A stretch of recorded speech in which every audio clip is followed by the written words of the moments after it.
social media guru, Imari, and we're reeling in some of the most exciting. Upon further in my investigation, I'm starting to see that this might be the luxury hood. But popcorn sellers? Oh, hell no. Extreme. I've been dating this woman for about 3 months. I've got this one big problem. She still lives with her ex. And entertaining posts on social media. Son of a... What the was I looking at? This is Florida for Real.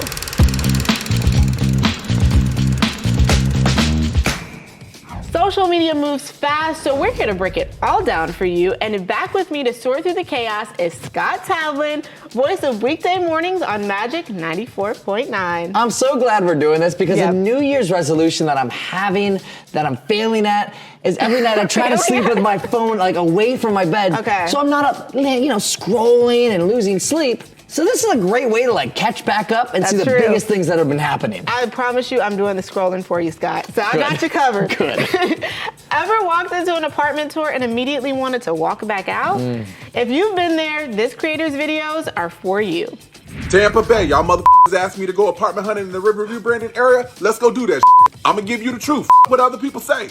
As I was pulling into the community, I couldn't tell if it was giving luxury or misery. I'm trying to keep an open mind. Upon further in my investigation, I'm starting to see that this might be the luxury hood. But popcorn sellers? Oh, hell no. Something about this just say roaches. I don't know what it is. Maybe it's me. The room is decent, but these baseboards give chain smoker. They got a nice size walk-in closet, but you just walk in and walk the hell out. And this motherfucker got a nice bathroom too. Ain't no ring around the tub or nothing in this. And here is the secondary bedroom. I don't really with it like that, but it's nice enough for somebody who is trying. What the is going on with this bathroom? It's small. The smallest. They got a nice walk in and walk the hell out. Popcorn salad. Wow. That was Jay Gorham, a.k.a. @WhoJG. Oh my goodness. The creator turning the Tampa Bay rental struggle into viral comedy by blending honest apartment reviews with his signature humor. He's built a community of 78,000 followers and racked up over 9 million likes on TikTok. Thank goodness he's talking about this because these are all the minor pains that we have in shopping for an apartment. It's the reason I don't have an apartment. I moved into my buddy's house and I was like, put me on the couch before I pay for those prices. Me living with my mom, because who has time to deal with that? Exactly. In the comments, it seems like his honest reviews are a hit. Sunkiss says, my lease is up in March, so definitely keep them coming. And the same goes for the folks watching that are just watching for fun. The Tory Life adds, am I apartment hunting? No.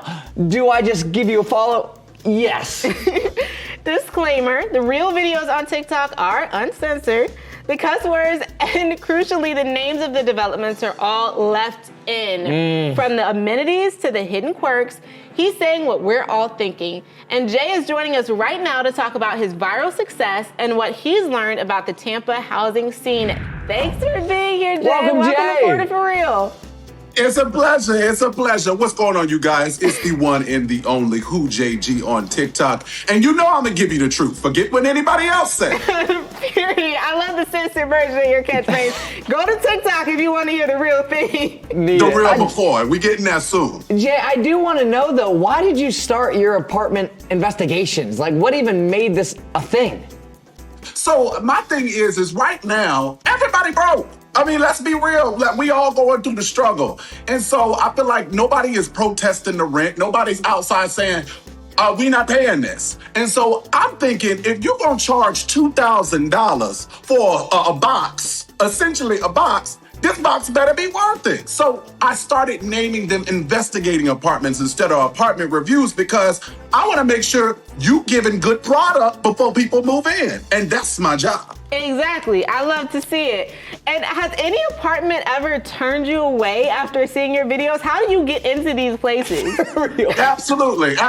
A couple of different times. All I try to do is try to bat an eye and be like, please just let me in. I'm trying my hardest. I want to do it for the people. And they usually give me a shot after that. But I've been turned down a couple of times just simply because they're worried about the bad publicity. But to be honest, it's not bad publicity. Just make sure you two are ready. That's such a great point. And I'm so curious, do followers send you to these apartments or do you find them all on your own?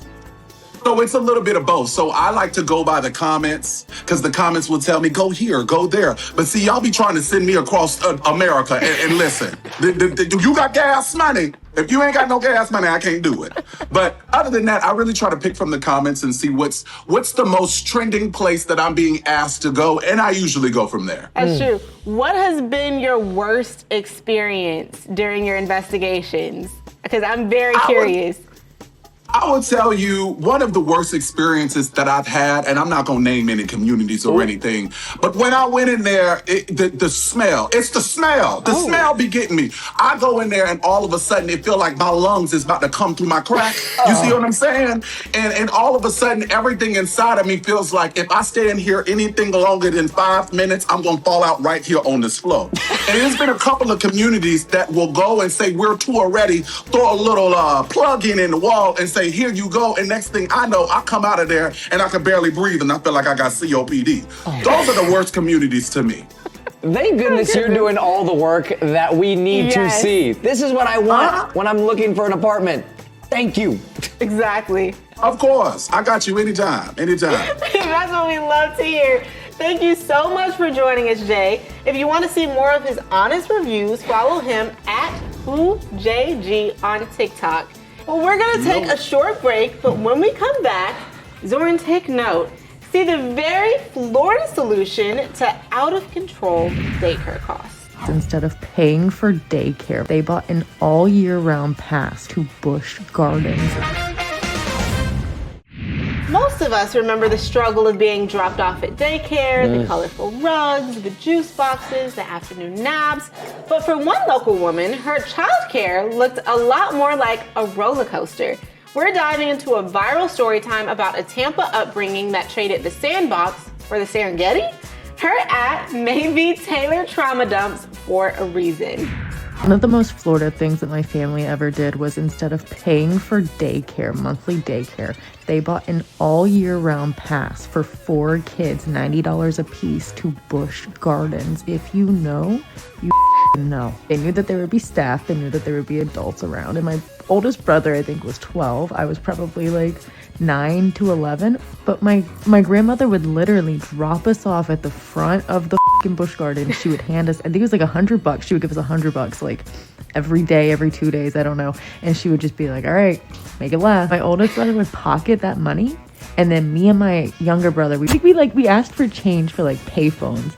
And then we would call our grandmother and be like, Isaiah took all the money again. And then she would call him and be like, give me some money. Instead of paying for daycare. That's what they did. Don't do that.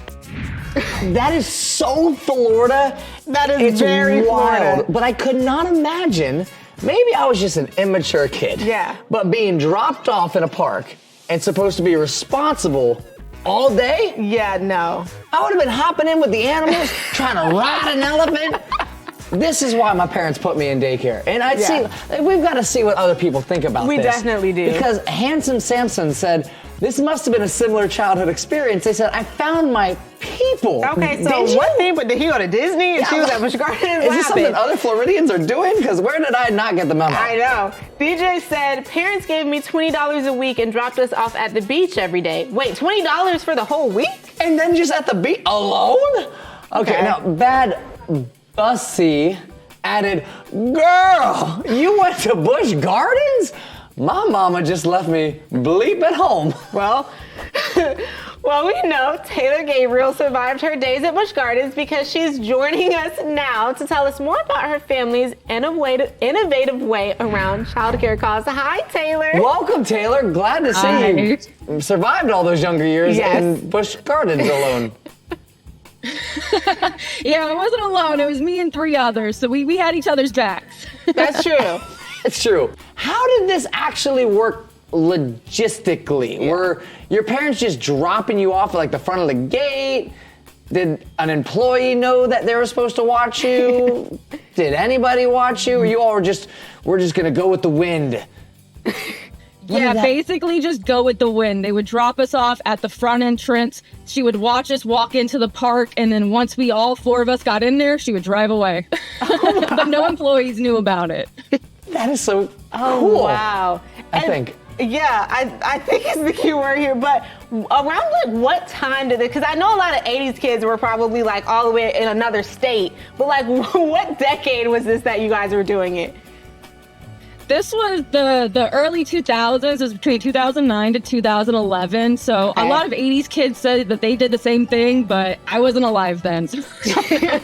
I mean, that's still pretty recent. And I feel like when I go now to theme parks, I still see this happening. Yeah, there's a lot of like unattended kids at theme parks these days. Yeah, there are. Yeah. I always run into them in the line at the roller coaster, and I'm like, who's in charge of you? And now I realize, Taylor, that was you back then. And have you been back to Busch Gardens like since these adventurous teenage, early childhood years? Like, do you need any more roller coaster rides, or do you feel like you got all of them out? Yeah. I think I got all of them out of the way. I'll go for Hollow Scream, but if there's not an event going on, I am not going to Busch Gardens. I'm worn out. That's true. Well, how long did this arrangement last? I have to ask you that too. This only lasted about a week, maybe 2 weeks, but it wasn't a full summer thing. Okay. That would have been too much. That makes it. Yeah, that would have been too much. Yeah. I would have eaten all the snacks. Oh, I would have gotten into so much trouble. You're and way more responsible. $100 a day, that's a lot of money. I would have definitely been bartering with some siblings over that. It was $100 every other day. I really did misspoke, but as long as we had money left over, she was not giving us any more money. She was like, make it last as long as you can. Yeah. It's like lunch money, but just for a theme park. Yeah. You know, go Theme have a park great money. day, and you all were so smart about it that you pocketed it. Yeah, get a turkey leg and a churro and you'll be fine. That's my favorite part. Well, thanks, Taylor. We're definitely glad that you survived. To enjoy more of her traumatic childhood, find Taylor on TikTok at Taylor Trauma Dumps. Well, we've got to take a break, but stick around. We'll meet the man on a mission to photograph Florida's feathered fauna and give TikTok the bird, or rather, all the birds. Me looking up at an osprey sitting on a tree. Dang, that's crazy. There's so many birds in the Sunshine State, and one man is chronicling his journey of capturing all of them on camera. At Dallas Gadberry is starting the new year with a series he's calling Capturing All of Florida's Birds. It's a beautiful, crisp December morning here in Florida with a hint of fog for the cherry on top. We're off to the races in this new series with our first bird as it forages for a morning snack, the tricolored heron, sporting a slate blue, purple, and white plumage. I always love watching how deliberate and focused it is as it hunts. If there's one park you're gonna visit in Florida, it's gonna be Circle B. At least top 3 that I've visited so far. Oh God, a spider web. Oh, just kidding. Marshes on both sides of the alley give us a 360 view. Upon walking, I was greeted by a couple of common gallinules having a morning bath, and I was lucky enough to record some of its bird sounds. As I sat for my morning snack, the fog was lifting and the dew was settling on the plants for a moment of stillness. Me looking up at an osprey sitting on a tree. Dang, that's crazy. Is it really crazy though? Ospreys are very abundant in Florida and one of the most common birds of prey you will see on our Florida trails.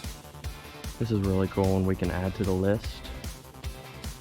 Anhingas are just so chill and they catch fish by diving. Top tier bird in my opinion. That's a voice. I think I've got a blue-gray gnatcatcher in front of me, but these things are just super hard to capture. Let your boy lock in, and maybe we can get some good footage.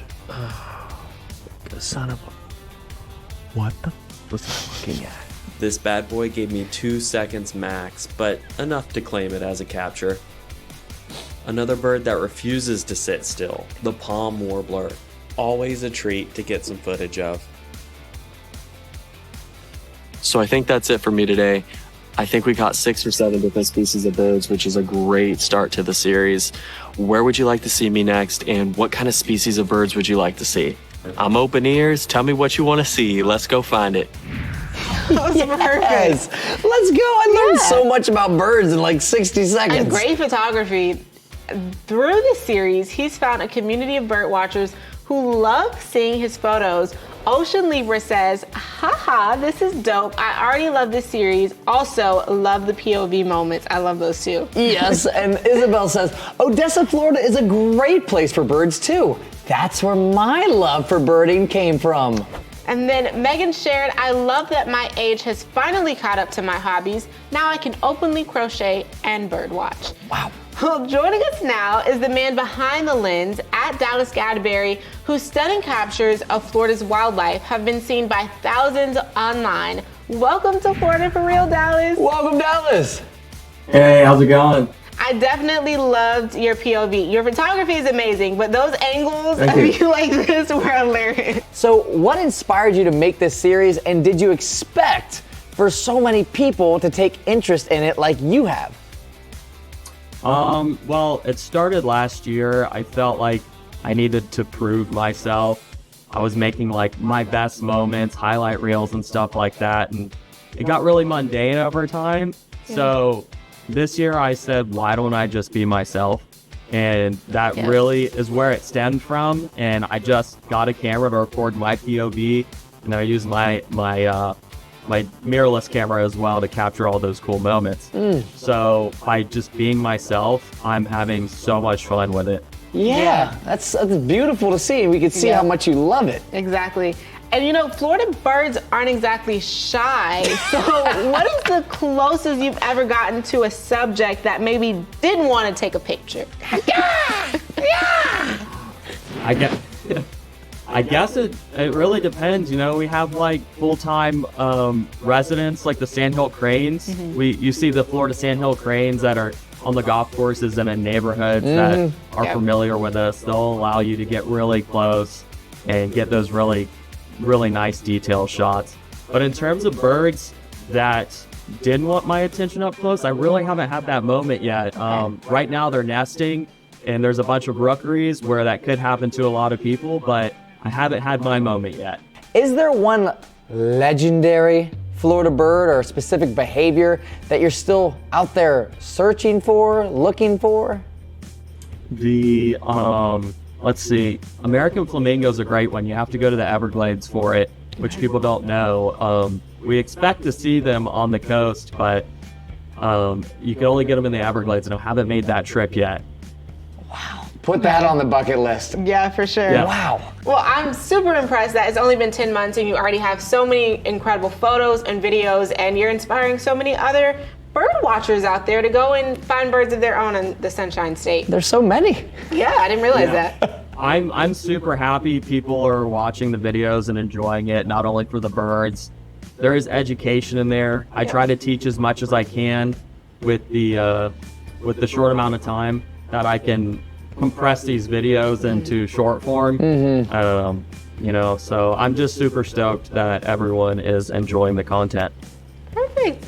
Well, thank you for joining us. Make sure to follow at Dallas Gadberry on TikTok if you want to see more of his bird photography and his journey capturing all of the Florida birds. Thanks. Of course. We've got to take a break, but when we return, an innocent excuse or the reddest of red flags, another of Scott's listeners shares a dilemma we'll weigh in on. I just need someone to tell me if I'm being insecure or if this situation is actually insane.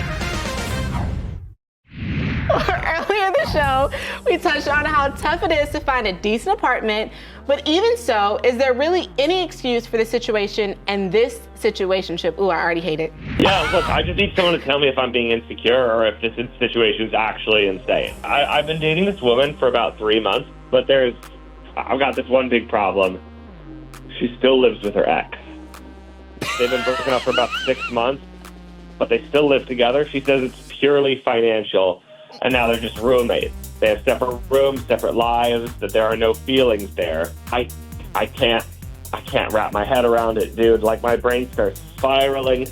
Like, they still share groceries. They still watch shows together. They have inside jokes. Like, she'll casually say things like, oh, yeah, we usually cook together on Tuesdays. Like, that's a normal thing to do with your ex. Like, we've been dating for 3 months, and I never get to go to her place. And every time I bring it up, she reassures me that there's nothing there and is like, oh, it's fine, just trust me. But like, I've never even gotten to go over there so that I could like get a understanding. I mean, I want to trust her, I really do. Like, that's, of course I want to trust the girl I'm dating, but it's hard to build up something like trust, like something as important as trust, when she's still like living in an old relationship. Okay, I already see you shaking your head. No. What is the problem with still living with your ex if you're trying to save money? I say that as someone that literally did this, and it was so helpful to make sure that I didn't leave the other person just trying to pay all the bills while we still tried to figure out life. And there was no romance. It was just helping each other out. But was it helpful for your love life? No. Exactly. There we have it. But wouldn't you be understanding? See, I told this guy, I said, you know, she was so upfront and honest. That would be enough for me to say, you know what? Why can't he go over to her crib? Even if he's there, if they're living separate lives, then who cares? Well, that would be awkward to have both of them in the same room. It's awkward to live with your ex. There we have it, folks. That is, in this day and age where you have leases together, you're paying rent together. I understand the practicality, but I feel like eventually someone's gonna be like, oh, you want to share a bed again? Oh, you want to watch a show again? Oh, you think that's gonna re-spark the romance? They're doing the devil's tango. Anyway, oh my goodness. If there's a dilemma you need Scott's help dealing with, give him a call. He's on air every weekday from 6 a.m. to 10 a.m. on Magic 94.9. Then join us back here next week when I weigh in with the correct opinion. And if you do, I didn't write this. If you do scroll past the viral video we should be talking about, send it to us at Florida4Real on Instagram or TikTok. And remember to keep it real. Florida for real. I didn't write this.